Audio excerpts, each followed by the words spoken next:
جس وقت یہ ویڈیو میں ریکارڈ کر رہا ہوں اٹ از 24 اپریل 2021 اور آج کی ڈیٹ میں انڈیا میں کووڈ-19 کی وجہ سے سچویشن بہت ہی خراب ہو چکی ہے۔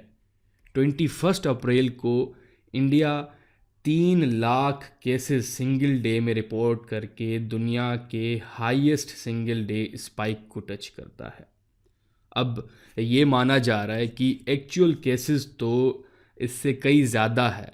ایکسپرٹس کا ماننا ہے یہ کیسز صرف آفیشیلی رپورٹ کیے گئے ہیں، حقیقتاً کیسز 30 لاکھ پر ڈے سے بھی زیادہ ہیں۔ اب اس ساری صورتحال کی زیادہ تر رسپانسبلٹی انڈین گورنمنٹ کے اوپر ہی لگتی ہے۔ گورنمنٹ کی نرمی کی وجہ سے آج انڈیا کے لوگوں کو یہ صورتحال فیس کرنی پڑ رہی ہے۔ انڈیا میں کووڈ-19 کے اسپائک کی وجہ سے جو ایک پینفل سچویشن سامنے آئی اس نے پاکستان کے لوگوں کو بھی دکھی کر دیا۔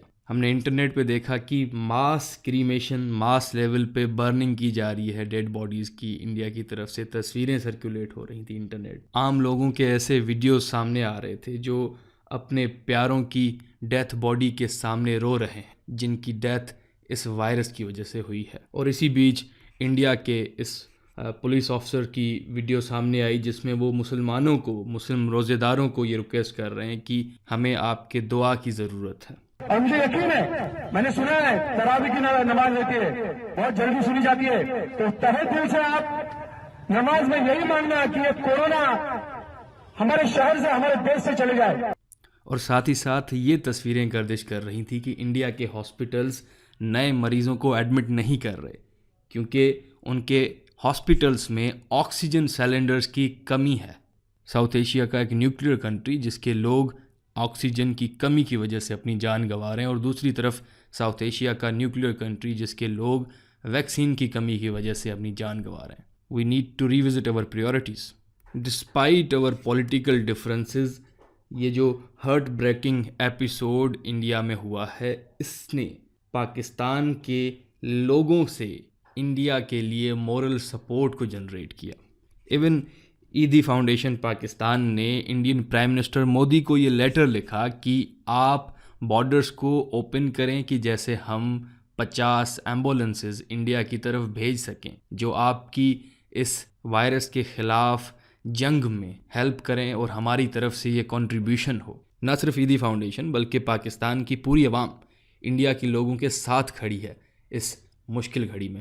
جیسے ٹویٹر کے اوپر پاکستان میں ہمیں ٹاپ ٹرینڈز یہ نظر آ رہے ہیں کہ hashtag Pakistan stands with India, hashtag India needs oxygen, hashtag Indian lives matter.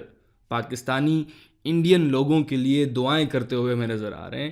Pakistani عوام اپنی گورنمنٹ کو یہ اپیل کر رہی ہے، اپنی لیڈرشپ کو کہہ رہی ہے کہ آپ انڈیا کی ہیلپ کریں جو بھی ہماری کیپیسٹی ہے۔ اس سے ظاہر کیا ہوتا ہے؟ اس سے یہی ظاہر ہوتا ہے کہ لوگ بارڈر کے دونوں طرف رہنے والے لوگ ایک دوسرے کی پرواہ کرتے ہیں ڈسپائٹ پولیٹیکل ٹینشنز۔ اور ہم مسلمانوں کا یہ یقین ہے کہ آپ کی دعا ڈائریکٹ لنک ہوتا ہے آپ کے کریٹر سے اور اس میں بہت پاور ہے۔ اور پاکستانیوں کا یہ پورا گیسچر یہی ظاہر کرتا ہے کہ ہمیں انسانیت کی پرواہ ہے۔ کوئی بھی انسان ڈیزرو نہیں کرتا کہ وہ سفر کرے۔ ہاں، کرائسس کی حالات میں انسان ایک جٹ ضرور ہو جاتے ہیں اور ہمیں چاہیے کہ ان حالات میں ہم مل کے اپنے اینیمی کو ڈیفیٹ کریں۔ یہ انویزیبل اینیمی جو نیشنلٹی میں فرق نہیں کرتا، جو نہیں دیکھتا کہ آپ انڈین ہیں، آپ پاکستانی ہیں، ہندو ہیں، مسلم ہیں، تو ایسے اینیمی کو ہرانا بھی ہمیں مل کے ہوگا۔ اور یہی وقت ہے کہ ہم ایسے میڈیا پرسنز جو جنگ کی بات کرتے ہیں، لڑائی کی طرف دونوں ملکوں کو ڈھکیلتے ہیں کسی کی گودی میں بیٹھ کے، ان کو شٹ اپ کال دینے کی ضرورت ہے اور انہیں بتانے کی ضرورت ہے کہ ہم جاگ چکے ہیں۔ اور یہ وہی وقت ہے کہ جب ہم نے اپنے ریسورسز کو شیئر کرنا ہے اور اسی کے ساتھ ساتھ اپنے ڈسپیوٹس کو ریزالو کرنا ہے۔ مسئلے حل ہوں گے تبھی پورے خطے کو فائدہ ہوگا۔ دیکھیں جی، کانفلکٹس صرف اور صرف میوچل ڈسٹرکشن کی طرف ہمیں لے کے جائیں گے۔ جب تک انڈیا میں ایسے اینکر پرسن رہیں گے جو پاکستان کے خلاف پروپیگنڈا کرتے رہیں گے، ایسا کہتے رہیں گے کہ پاکستان میں کوئی سول وار ہو گئی ہے، پاکستان کی طرف سے اگر کوئی ہیلپ کا گیسچر آتا ہے تو اس کو بھی نگیٹ کیا جائے گا۔ جتنے زیادہ ارنب گوسوامی انڈیا میں پلتے رہیں گے اتنا ہی دونوں کنٹریز کو نقصان ہے۔ یہ لوگ وہی لوگ ہیں جو انڈینز کو یہ سکھاتے ہیں کہ آپ نے اپنے پڑوسیوں کی سفرنگ پہ خوش ہونا ہے۔ تو ایسی مینٹلٹی انفیوز کرنے والے لوگ اگر بارڈر کے دونوں طرف رہیں گے تو ہمارا ایک دوسرے کے قریب آنا بہت مشکل ہے۔